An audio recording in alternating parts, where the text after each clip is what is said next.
შუადღე მშვიდობის მოგესალმებით. დღეს პარასკევია და ტრადიციულად საათის ამ დროს სპორტის თემით გიბრუნდებით. ძალიან საინტერესო უქმეები გვალოდება. პირველ რიგში დღეს ჩვენ საკალათბურთო ნაკრებს წარმატება უსურვოთ დანიაში, დანიის წინააღმდეგ ევროპის ჩემპიონატის საკვალიფიკაციო ეტაპის შეხვედრაში. სხვათა შორის ხვალ იწყება უკვე კრისტალბეთ ეროვნული ლიგა, განახლებული სეზონი. დიდი მოლოდინი არსებობს, იმიტომ რომ გუნდების წინა სასეზონო მოსამზადებელ პერიოდს, როდესაც გადავავლეთ თვალი, აღმოჩნდა, რომ გაცილებით უფრო სერიოზული მზადება მიმდინარეობს წინა წლებთან შედარებით, ვიდრე თქვა ჩვენ ვიყავით მიჩვეული ყოველ შემთხვევაში გულშემატკივრის გადმოსახედიდან სწორედ ასე ჩანს. ნახოთ იქნება თუ არა ეს ჩემპიონატი მორიგჯერზე გამორჩეული და საინტერესო. ამ საკითხთან დაკავშირებით დღეს ვისაუბრებთ ფეხბურთის ფედერაციის გენერალურ მდივან დავით მუჯირთან ერთად. მადლობა ბატონ დავით, რომ მობრძანდით, მოგესალმებით. თუმცა სანამ კრისტალბეთ ეროვნული ლიგის შესახებ ვისაუბრებთ, ძალიან მნიშვნელოვანი შეხვედრა შედგა გუშინ. საქართველოს 21 წლამდე ნაკრების მთავარ მწვრთნელს ჰქონდა პრეზენტაცია ასაკობრივ ნაკრებებთან მიმართებაში სამუშაო სტრატეგიის განსაზღვრასთან დაკავშირებით. ძალიან საინტერესოა ეს, იმიტომ რომ სხვადასხვა ევროპულმა ქვეყანამ აი აღნიშნული სტრატეგიის სწორად წარმართვის პირობებში საკმაოდ სერიოზული შედეგები მიიღო. რა ეტაპზე ვართ დღეს ჩვენ და კონკრეტულად რას ეხებოდა ეს პრეზენტაცია და როგორ გადაწყდა მოკლედ მუშაობა ამ მიმართულებით? მოგესალმებით, პირველ რიგში შევუერთდებით თქვენ სურვილებს და დღეს საკალათბურთო ნაკრებს უსურვებთ წარმატებას დანიასთან დაპირისპირებაში, რაც შეეხება ჩვენ იცით რომ ევროპის ჩემპიონატზე ბოლო 5 წლის განმავლობაში ისე დაემთხვა, რომ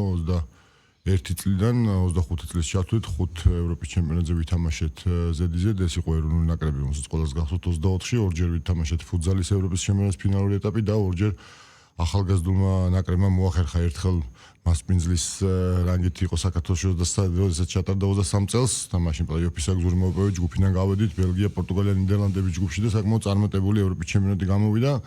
აგრეთვე კიდევ ერთხელ სპორტულად მოვიპოვეთ და 25-ში ახალგაზრდულმა ნაკრებმა ითამაშა ევროპის ჩემპიონატზე 25 წელს და აქედან გამომდინარე ჩვენ ყოველთვის ვცდილობთ ვიყოთ თვითკრიტიკულნიც და იმაზე ვიფიქროთ თუ რა შეიძლება იყოს ხვალ ქართულ ფეხბურთში უკეთესად, იმიტომ რომ თვითონ ჩვენ როდესაც დავიწყეთ მენეჯმენტში მოსვლის შემდეგ, თუ კი D დივიზიონში ვიყავით ეროვნული ნაკრები, დღეს B დივიზიონში ვარ და ბევრი ქვეყანა, რომელიც შეიძლება იმ დროს სამაგალითო იყო ხოლმე ჩვენთვის, დღევანდელი მოცემულობით ჩვენზე ქვემოთ არიან, ჩვენ ან ქვედა ლიგაში, ან ქვედა კალათაში, ამიტომ ის გზა, რომელიც არჩეული გვაქვს სწორად და პროგრესულად კი მიდის, მაგრამ ამაზე გაჩერებას არ ვაპირებთ. ამიტომ გვპირდებით გულშემატკივარსაც, მედიასაც, რომ ჩვენ ყოველთვის ორიენტირებულნი ვიქნებით სამომავლოდ უკეთესი შედეგი გქონდეს ქართულ ნაკრებებს. ერთ-ერთი შემადგენელი ნაწილი იყო ბოლო წლის განმავლობაში დაახლოებით მეორე წელიწადია რაც ამ სისტემურ მუშაობაზე მიდიოდა მუშაობა და გუშინ მოხდა პრეზენტაცია ყველა ასაკობრივი ნაკრების მწვრთნელების და სტაფის წინ მწვრთნელთა განყოფილებამ და ახალგაზრდული ნაკრების რამასვანელის მეთაურობის შტაბმა პრეზენტაცია გააკეთა თუ როგორ ხედავთ ჩვენ როგორ უნდა იყოს მომდევნო წლები ასაკობრივ ნაკრებებში და ამ მიმართულებითაც მწვრთნელთა განათლების კუთხით ძალიან ბევრი სიახლე გვაქვს, უკვე მეოთხეჯერ ტარდება პროლიცენზიის, ანუ მწვრთნელთა განათლების უმაღლესი ლიცენზია, რომელიც არის UEFA-ს პროლიცენზია. მეოთხე ტარდება და მიმდინარეობს ახლა, აგრეთვე გვაქვს ბევრი A, B და C ლიცენზიის კურსები და ძალიან სასიხარულოა, რომ მოთხოვნა იმაზე მეტია, ვიდრე ფიზიკურად შესაძლებელია და ხერხდება წლის განმავლობაში კურსების ჩატარება. ამიტომ ეს არის დიდი ჩვენთვის ინდიკატორი, რომ სწორ გზაზე ვართ, ინტერესი მეტია, ბავშვთა რაოდენობა იზრდება ფეხბურთში, იზრდება ფეხბურთში ჩართულ ადამიანთა რიცხვი, დარეგისტრირებულ პროფესიულ და არაპროფესიულ ფეხბურთელთა რაოდენობა და ამიტომ ამას სჭირდება შესაბამისი სამწვრთნელო განათლებაც და რა თქმა უნდა შესაბამისი ინფრასტრუქტურას, რომელზეც საქართველოს მთავრობასთან ერთად აქტიურად მუშაობთ კვლავ და დაანონსებულია იმის გარდა თუ რაც გაკეთა ბოლო 10 წლის განმავლობაში, ალბათ ძალიან შორს წაგვიყვას მაგაზე საუბარი, მაგრამ კიდევ ესულაც არ ჩერდება ეს მიმართულებაზე და ამიტომ ის მატება, რომელიც ინფრასტრუქტურულ კუთხით გვექნება, რა თქმა უნდა შეუწყობს ისევ ფეხბურთს განვითარებას. რაც შეეხება საერთო სამუშაო გეგმას, მე ბუნებრივია დეტალებში არ შევალ, წმინდა საფეხბურთო შინაარსის დეტალებში, უბრალოდ ერთს კითხავთ, თქვათ როგორ გეგმავთ მუშაობას, ჩამოყალიბდება ერთი საფეხბურთო სტრატეგია, რომლითაც ითამაშებენ ახალგაზრდული ნაკრებები, თუ ეს პროცესში კიდე შეიძლება რომ იყოს ფორმირებული. ძირითადი პრინციპები არის, რა თქმა უნდა, დასახმებული, იმიტომ რომ ყოველთვის წილისყრის შემდეგ და მოწინააღმდეგე გამომდინარე მაინც მწვრთნელი თამაშისთვის დაგეგმარებას მაინც ინდივიდუალურად აკეთებს, თუმცა ძირითად პრინციპებზე და მიმართულებებზე სათამაშო სტრატეგიაზე იქნება ერთი პრინციპი და რა თქმა უნდა ორიენტირი იქნება აღებული იქიდან გამომდინარე თუ რა შედეგიც ჰქონდა ასაკობრივ ნაკრებებში. ვისარგებლებ შემთხვევით და გეტყვით რომ მარტში ქუთაისში 2 საშინაო თამაში აქვს 21 წლამდე თანაკრებს 19 წლამდე 18 წლამდე 17 წლამდე ნაკრებები თამაშობენ თუმცა სანაკრებო კუთხით წლევანდელი წელი ევროპის ჩემპიონატით კი დავიწყეთ ფუტზალში მაგრამ ქალთა ნაკრები არ უნდა დავიწყოთ რომელსაც პირველი მატჩი აქვს საბერძნეთში ძალიან მძიმე მომდევნო კვირაში 3 მარტს ვეთამაშებით საბერძნეთის ნაკრებზე ძალიან დიდი იმედი გვაქვს ყველას რომ წარმატებულად დავიწყებთ შესარჩევ ციკლს ქალთა ეროვნულ ნაკრებით. კი ბატონო, გადავიდეთ საკმაოდ მტკივნეულ საკითხზე, მტკივნეული შედეგების თვალსაზრისით, სხვათა შორის მარტო შედეგებით, დღევანდელი შედეგებით რთულია თქვათ პროგრესზე საუბარი, მაგრამ პროცესს ვინც თვალს ადევნებს, შიდა ჩემპიონატს მართლაც აქვს პროგრესი, ოღონდ ბუნებრივია, როდესაც არ არის შედეგები საკვალიფიკაციო ეტაპებზე საერთაშორისო ტურნირებისა, ბუნებრივია რთულდება ამ საკითხებზე საუბარი, მაგრამ თუნდაც ის ამბავი, რომ კრისტალბეთ ეროვნულ ლიგაში ყველა გუნდი კერძო საკუთრებაშია, ესეც არ იყო, ამიტომ ძალიან მნიშვნელოვანია რომ შევაფასოთ რაც არის პოზიტიური და მხოლოდ ამის გათვალისწინებით ვისაუბროთ იმაზე თუ რა გსურს რომ გქონდეს ხვალინდელ დღეს. თქვენი მოლოდინი როგორია 2026-27 წლების სეზონთან დაკავშირებით, მე ანოტაციაში 10 საიუბილეო სეზონი. ვატაშორის მე აღნიშნე კიდევაც რომ გუნდების დაკომპლექტების თვალსაზრისით ძალიან საინტერესო ლეგიონერები იქნებიან საქართველოს ჩემპიონატში, ადრე თუ იყო ინდივიდუალურად თქვათ ერთი კლუბი, რომელსაც ყავდა ერთი ისეთი სპორტსმენი, რომელზედაც დაკვირვება თქვათ სხვადასხვა მიზეზით შეიძლება და დღეს მათი რაოდენობა არის მრავალმხრივი და ვატაშორის გეოგრაფიაც ამ მიმართულებით კლუბებისა საკმაოდ გაზრდილია. პირველ რიგში რა თქმა უნდა ძალიან კარგია რომ სასიხალო ამხელა შესვენების შემდეგ იწყება ეროვნული ლიგა. იცით რომ პირველ დღეს 2 თამაში გვაქვს, მაგრამ პირველი გახსნითი მატჩი არის საშინდელი ჩემპიონი იბერია 1993 კრისტალბეთ ეროვნული ლიგის დებიუტანტს ტყიბულის მეშახტეს დაუპირისპირდება. უნდა მიულოცოთ ტყიბულა გულშემატკივარს პირველად არის ისტორიაში პირველად კრისტალბეთ ეროვნული ლიგაში თამაშობენ და აგრეთვე უნდა აღინიშნოს ის ფაქტი, რომ პირველში კვირას უკვე კრისტალბეთ ეროვნული ლიგა 2 აიღებს და თუნდაც ესეც უნიკალურია, ძალიან საინტერესო კრისტალბეთ ეროვნული ლიგა 2 იქნება, ჩემი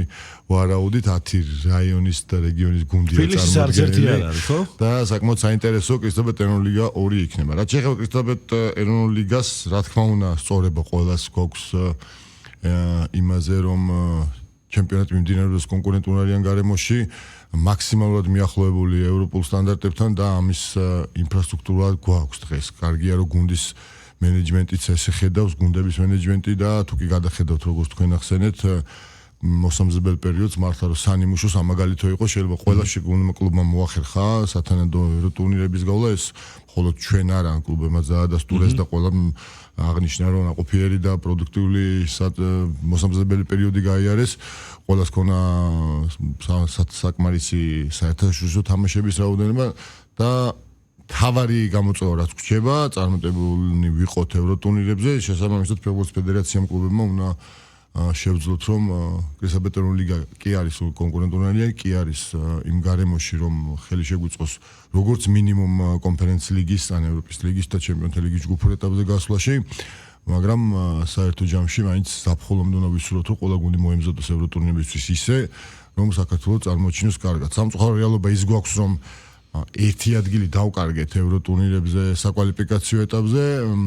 მაგრამ სწორედ ხა იმაზე უნდა ავიღოთ წელს მაინც 4 თამაშობს კი წელს მაინც 4 გუნდი თამაშობს იბერია ითამაშებს ჩემპიონთა ლიგაზე და დანარჩენ 3 გუნდი კონფერენციის ლიგის საკვალიფიკაციოზე და ძალიან მნიშვნელოვანია რომ წლევანდელი სეზონი იყოს ევროტურნირებზე წარმატებული მართლაც ჩვენ ვამბობთ კიდევაც და ხვდებით კიდევაც გულშემატკივრისთვისაც გვესმის აი თუნდაც მაგალითად რო ავიღოთ ამხანაგური მატჩები წინა ანუ მოსამზადებელი პერიოდის ხო ანუ ამიტომაც არის უფრო მეტად სენსიტიურად რო არის და უფრო მეტად ისე არის აღქმული გულშემატკივრების მიერ რომ დეფიციტი საერთაშორისო არენაზე ჩვენი კლუბების მონაწილეობის გვაქვს იმიტომ რომ გამოსდორ 2-3 ეტაპს გავდივართ ზაფხულის შემდეგ უკვე ვერ გადავდივართ შემდეგ უკვე პერმანენტულად ვერ ვარ წარმოდგენილი საერთაშორისო არენაზე და ეს სისტემატიურად როდესაც გაკლია ეს საერთაშორისო ფეხბურთის საქართველოს კლუბის, რა თქმა უნდა, უფრო მეტად ყურადღებით შეიძლება აღიქონდე და უფრო მტკივნეულად მოსამზადებლობის შეკრებაზე ამხანაგურ თამაშებს. თუმცა ეგ ყოველთვის სულ ეგრე იყო, რამდენ გუნდში ჩვენ გვითამაშია, რამდენ გუნდში ყოფილვართ, ან მოსამზადებლობის შეკრებაზე მაინც კონკრეტული მიზნებია ფუნქციონალური მდგომარეობის გამოძიების მაგრამ მაინც შედეგსაც აქვს რაღაცნაირი მნიშვნელობა. რაღაცა დოზით აქვს, თუმცა მაგიტომაც ვიძახი, რომ ძალიან დიდი იმაზე მეტი ყურადღება ექცევა ამას, ზუსტად ჩემი აზრით, ალბათ იმიტომ, რომ მაინც გვაკლია საერთაშორისო დაპირისპირებები ოფიციალურ მატჩებში. მოგება უფრო მეტად გვიხარია, წაგება უფრო მეტად გვამწუხრებს, ვიდრე ეს უნდა იყოს ამხანაგურ თამაშებზეც ეგრეა. ეხლა ისა შეგახსენებთ, რომ მარტში ორი სანაკრებო თამაში გვაქვს, მარტის სანაკრებო შესვენებამდე კრისტალბეტონ ლიგაში 5 ტური გაიმართება. შემდეგ უკვე 22 მარტიდან გავალთ სანაკრებო პაუზაზე და ის სანაკრებო ფანჯარი, რომელიც ერთა ლიგისთვის უნდა გამოვიყენოთ, იცით რომ ისრაელს ვეთამაშებით 26 მარტს თბილისში და 29 მარტს ვითამაშებთ კაუნაში ლიეტუვას ეროვნულ ნაკრებთან. ლიეტუვას ეროვნულ ნაკრებთან, რომელთანაც პირველი თამაში ჩავატარეთ დამოუკიდებლობის მომპოვების შემდეგ. უნდათ მახსოვს. მე მარემ სანამ დაუბრუნდებით კრისტალბეტ ეროვნულ ლიგას ამხანაგური თამაშები ახსენეთ და გამოვიყენებ ამ შესაძლებლობას. დღევანდელი მოცემულობით არის თუ არა კითხვის ნიშანი ტრავმებთან დაკავშირებით მედიაში გავრცელდა ინფორმაცია, რომ თითქოს ხუჩას აქვს მიკროტრამვა და კიტეიშვილს. თქვენი ინფორმაცია როგორია ამ დროისთვის? ყოველთვის რა თქმა უნდა სამწუხაროდ შტაბს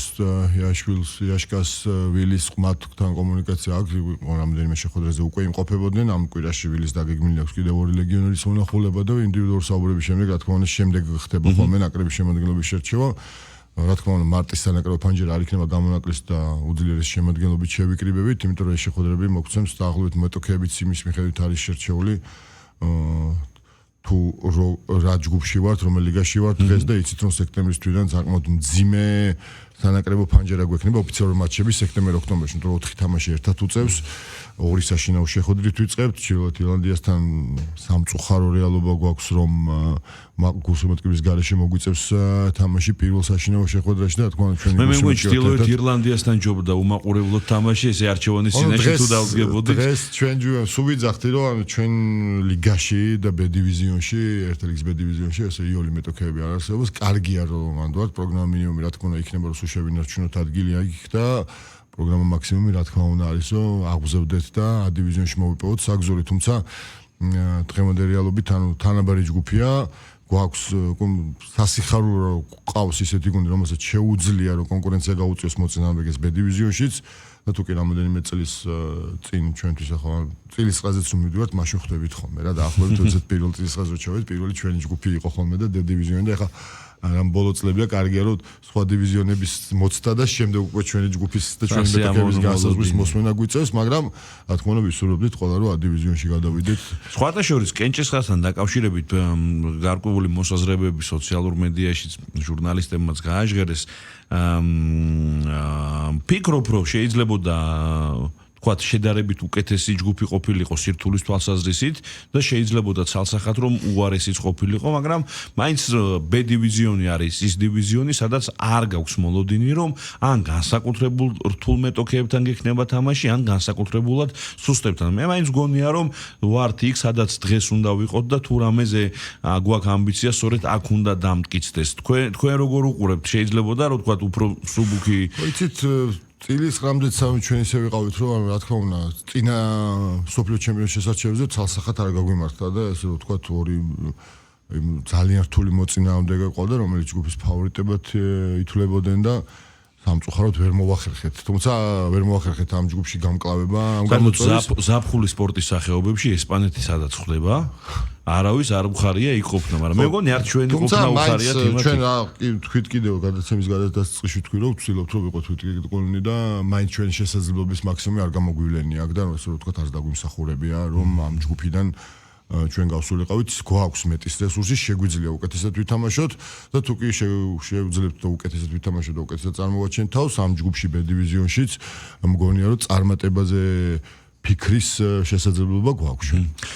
კრისტალბეთ ეროვნულ ლიგას დაუბრუნდები, მე მაქვს რამდენიმე შეკითხვა, თვითონ პროცესუალურად, თვითონ როგორც პროექტი,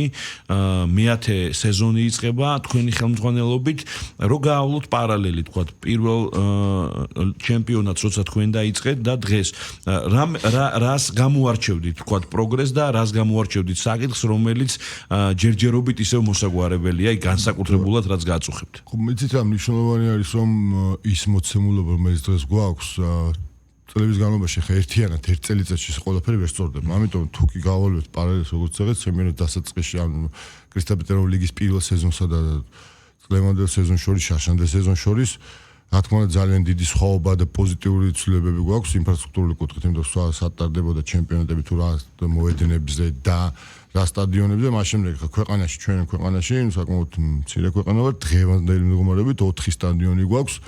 რომელიც უმაღლესი კატეგორია UEFA-ს უმაღლესი კატეგორიითაა და მეოთხე კატეგორია აქვს სტადიონს, ეს არის ქუთაისი, რამე შენგელი არენა, ბათუმის აჭარაბეთ არენა და თბილისში მიხეილ მესხი და დინამო არენა. ამიტომ ამას გარდა ყველა ქალაქში, ბევრ ქალაქში ეხლა დღევანდელი მოცემულობით ის გუნდები, რომლებიც თამაშობენ კრისტალბეთ ეროვნულ ლიგაში, მინდვრის საფარზე არ გვაქვს საუბარი, საბედნიეროდ ზამთარშიც კი ისეთი მინდვრის საფარი გვაქვს. თუ კი ამინდმა რაიმე ხელი არ შეგვიშალა, რა თქმა უნდა, პირველი ტურიდანვე კარგი ინფრასტრუქტურაზე უწევს თამაშები გუნდებს. იყო რამოდენიმე გამონაკლისი 36 ტურიდან, თუმცა იმ მოცემულობით ეს მთავარი ხელის შემშელი პირობა ნამდვილად არ ყოფილა, რომ შეიძლება წარმატებული ვერ ვიყოთ სადღაც, იმიტომ რომ თქვენ თუ კი გავავლებთ, ანუ პარალელი უნდა ავიღოთ იმ გუნდებთან, ვიღა გუნდებთანაც და რა ქვეყნის წარმომადგენლებთანაც გვიწევს თამაშის საკვალიფიკაციო ეტაპზე. რა თქმა უნდა, ყველა ვისურვებდით, რომ ლა ლიგა, ბუნდესლიგა და ლიგა 1 ვიყოთ და მსგავსი ინფრასტრუქტურა ან თუნდაც სატელევიზიო გაშუქება ქონდეს, თუმცა იმ ქვეყნებთან შედარებით, რომელთანაც გვიწევს, მერწმუნეთ, რომ ბევრად უკეთესი მდგომარეობა გვაქვს. აგრეთვე ძალიან მნიშვნელოვანია ის პროგრესი თუ რა გვაქვს სამსაჯო განყოფილების კუთხით, იცით რომ 4 უმაღლესი კატეგორიის FIFA-ს კატეგორიის არბიტრი ყავს, რომელსაც საკმაოდ მნიშვნელოვან თამაშებს ანდობენ უკვე ბოლო წლებია და მაგალითად ევროპა ლიგა, კონფერენს ლიგა, სანაკრებოდ მატჩები. ხო, ევროპის ლიგის ბოლო ტურში, ხა მერვე ტურში, როდესაც ორი გადამწყვეტი თამაში იყო, ორი ქართული ბრიგადა იყო დანიშნული ევროპის ლიგის ბოლო ეტაპზე. ანუ ჯამში 8 ქართველი მსაჯი. კი. ამის გარდა ყავს უკვე FIFA-ს ვიდეო ასისტენტ რეფერი და ვიდეო რეფერიც და შესაძლებლობა გვაქვს რომ ყველა თამაშები ვიყოთ ხოლმე წარმოდგენილი. ამიტომ ის რომ ჩემპიონთა ლიგაზე ვართ, ის რომ სამსაჯო აკადემია კიდე მუშაობს, იმიტომ რომ როგორც თქვით, როგორც იზრდება შეჯიბრებების და მატჩების რაოდენობის რიცხვი, შესაბამისად ამას ჭირდება საკმარისი ინფრასტრუქტურა, საკმარისი ოფიციალური პირები, რომლებიც მატჩს ემსახურებიან და ამიტომ ძალიან მნიშვნელოვანია, რომ ჩვენ ამ მიმართულებით ყველა პროექტი, რომელიც მიმდინარეობდა, გავაგრძელოთ, იმიტომ რომ არ გსურს რომ განელდეს ეს ტენდენცია, არ გსურს რომ ფეხბურთში ადამიანის ჩართული რიცხვის ადამიანებს რაიმეთი შეიზღუდოს და ამიტომ ყველა ეს ინფრასტრუქტურული პროექტი და პროექტები, რომელიც მატჩის ოფიციალური პირებისთვის არის და საგამართლებლო კურსები მენეჯმენტზე და ასე შემდეგ, რა თქმა უნდა, მომდევნო წლებშიც გაგრძელდება. მე მაინტერესებს რამდენად პოზიტიურად უყურებთ ჩემპიონატის ფორმატს, როდესაც შეიცვალა სისტემა, გულისხმობ პერიოდს თამაშების ჩატარების, ადრე იყო თქვა სექტემბრის ბოლოდან ივლისის ბოლომდე, მაისის ბოლომდე უпроსორად, ივლისში იშვიათად, ეხლა სხვა სისტემით თამაშობთ, ზაფხულში გვაქვს შესვენება. ამას თეორიულად ძალიან კარგი ახსნა აქვს და კარგად არის აღსაქმელი პრაქტიკაში, როგორ უნდა იყოს გამოყენებული პროგრესისთვის. თუმცა ამ პერიოდმა დაგვანახა, რომ მარტო სისტემა არ არის მთავარი და ყველაზე მნიშვნელოვანი, იმიტომ რომ შედეგი რეალურად აქ არ მიიღწევა. მე მესმის რომ თქვენი უფლება მოვალეობები საკლუბო შედეგების განსაზღვრის პროცესში არ იკვეთება არანაირად, თქვენ სხვა დავალება გაქვთ, თქვენ გაქვთ მოცემულობა რომ ჩემპიონატი მოამზადოთ შესაბამისად და ამ მიმართულებით გულწრფელად თუნდაც სატელევიზიო და სოციალური მედიის გაშუქება მართლაც პროგრესირებს და მე მაგალითად არ ყოფილა ტური რომელიც YouTube-ზე არ მიყურებია,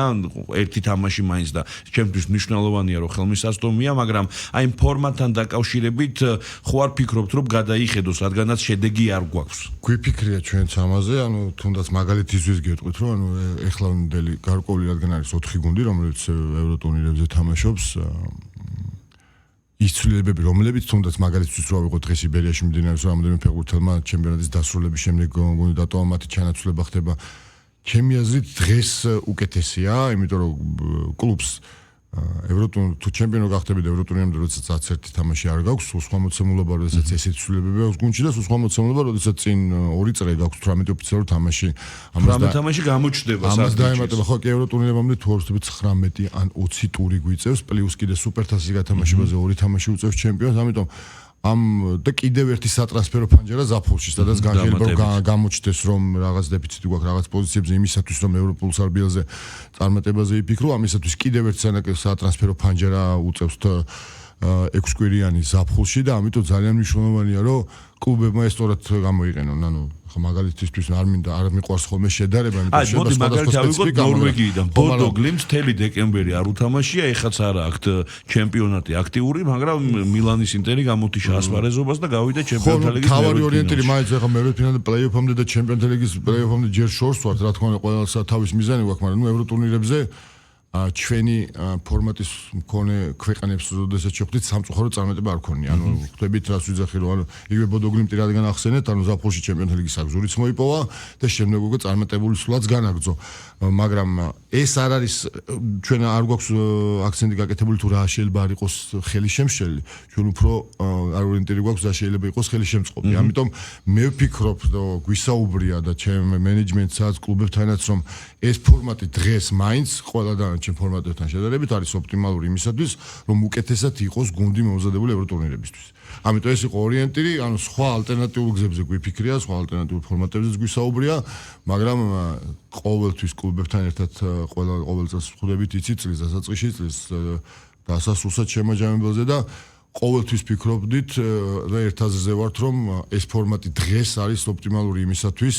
სხვა ფორმატებთან შედარებით, რა თქმა უნდა, თუმცა ჩვენ ყოველთვის ზართ ვართ კლუბებთან ერთად ვისაუბროთ ფორმატზეც, ნებისმიერ საკითხზე და ამიტომ ყოველთვის